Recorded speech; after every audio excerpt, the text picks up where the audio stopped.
Hi everyone, thank you all for joining me for another episode of Supervision Sundays. Cannot believe it's Sunday already. What's crazy is that these weeks are flying by, although it seems like it's super long. And so the first thing I want to say to you all is, if you are not already aware, I am giving away a free copy of the DSM-5.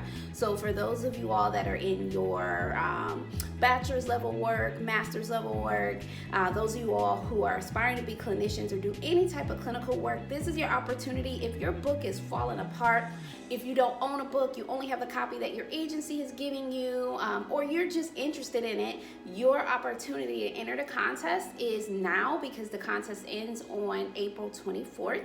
And so it's super simple. The way to enter the contest is just to go on over to the Instagram page, follow, like the picture, add someone in the comments, and you're entered to win. Bonus entries for those who subscribe to the YouTube channel. So if you are not already entered into the contest, please go ahead and do so. I'm going to put the information up on the screen for those of you who are not already aware, to encourage you all to just do so. So of course, before we get into today's topic, I do want to acknowledge how difficult it is right now for a lot of us to continue engaging in social distancing. It is impacting our lives in multiple ways. Some of us financially, some of us are stuck at home with our families, and we spend a lot of time with our families and we love them. But of course, for some of us, we like to have our self-care time and time away from them. Right now here in Florida, of course, all the nail salons are closed, so I'm feeling it too. I'm a hand talker, and I am strategically trying not to talk with my other hand because I have two broken nails, and I don't know if you all can see it, but it looks really bad. You may not can see it, but two nails are broken on my hand. And then for me personally, I'm spending a lot of time with my dog, and he does not understand the work from home is that I'm not home to hang out with him. So he's always jumping on me while I'm trying to have Zoom calls. And then of course my spare time, I love to travel, and that's been impacted, right? And so even with the social distancing maybe being lifted soon, I'm not gonna be able to travel. And so let's just have a moment for ourselves as clinicians, because we are frontline, right? We're dealing with a lot of individuals who have mental health needs, and we're adjusting to telehealth right now. And so I just want us to have a moment to reflect on the things that we love to do as clinicians that keep us sane and that keep us in good spirits in our own self-care. And so I'm just gonna put mine up on the screen because I'm reflecting too on how much I miss traveling, right? And so not this time last year, but I'd say about 7 or 8 months ago, I was enjoying self-care time in San Juan.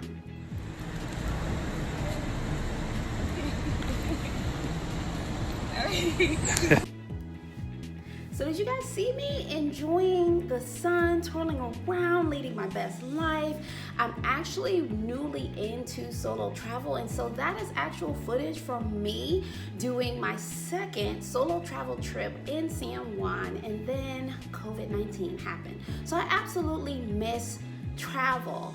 And so I want to, just say that if you all as clinicians are struggling as well, that is okay. And that is the important part of self-care. We also have to care for ourselves as we're caring for others. So please make sure that you, just as anyone else, is engaging in self-care practices and doing things to support your health and wellness so that you can continue to support your clients. So today's topic, I'm wanting to offer you all my top 4 resources to support your clients during the telehealth, during the pandemic, during social distancing. What I want for you all to do is to be able to access resources that you can give your clients in real time that are going to be super helpful to them and also helpful to you. And so my top 4, the reason I like these resources are because they are easily accessible to your clients and they're absolutely free. That's right, free 99. So let's get into it. So my top 4. First, in no particular order, is the National Alliance on Mental Illness. And so if you don't already know, the Hillsborough and Pasco chapter of NAMI is offering support groups via Zoom. The good thing about this resource is that clients can either call in via Zoom on their phones, or they can use the computer web-based platform. What's important about this also is that the sessions are not recorded, they're support groups, and so that supports your client's confidentiality. We know that some clients, they don't want to be identified, they may want to sit in the back of the room, and so with the computer and it not being recorded, that offers them the ability to just call in and be silent and listen, or to give feedback if they want to and participate. So that's super important. Now, the support groups are limited to 15 participants, so you want to make sure that if you're giving this resource to your clients, you let them know to go onto the website and make sure that they're registering so that they can participate in the support groups. They're offered in the morning and afternoon, so that gives your clients an opportunity to participate at a time that is best for them.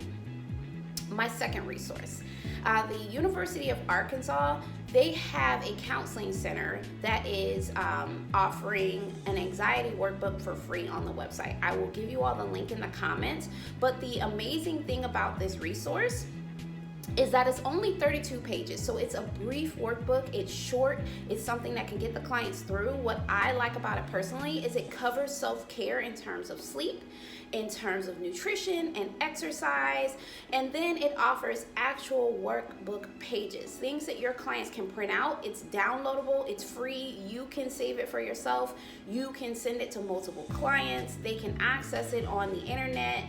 Very, very easily accessible, and of course it's free. So who doesn't like free resources, especially when they're therapeutic resources that are going to support the health and well-being of your clients?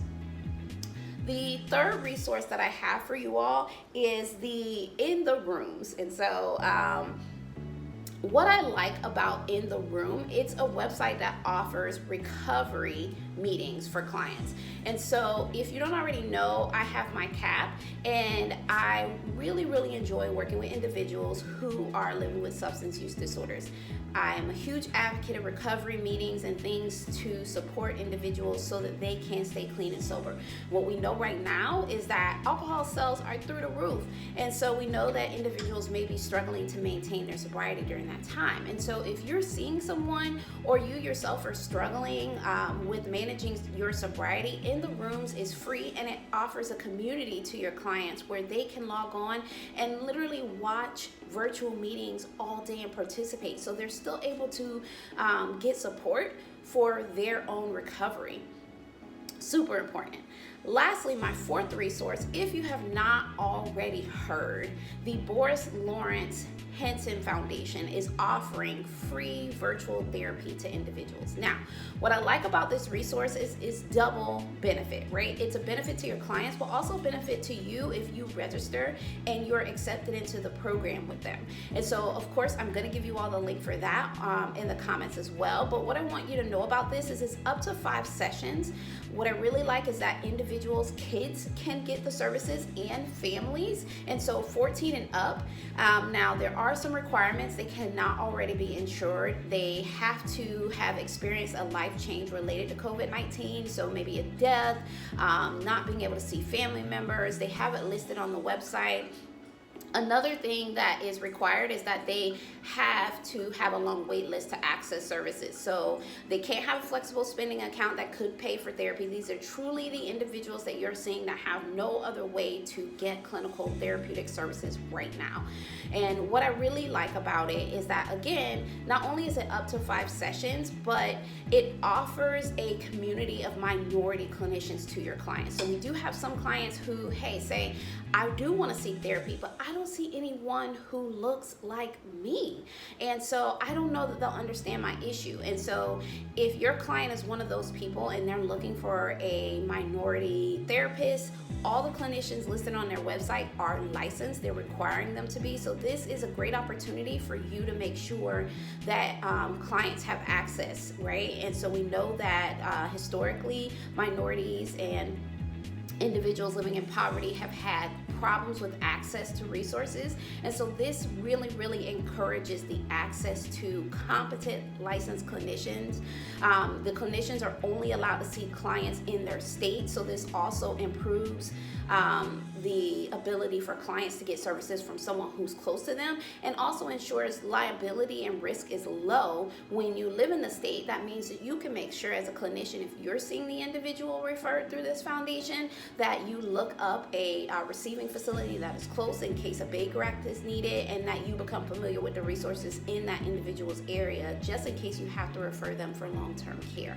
So those are my top 4. Again, I'm going to provide the resources in the comments. Please like, share, follow the page, give me your feedback. Let me know if there is some questions that you have related to something that I mentioned.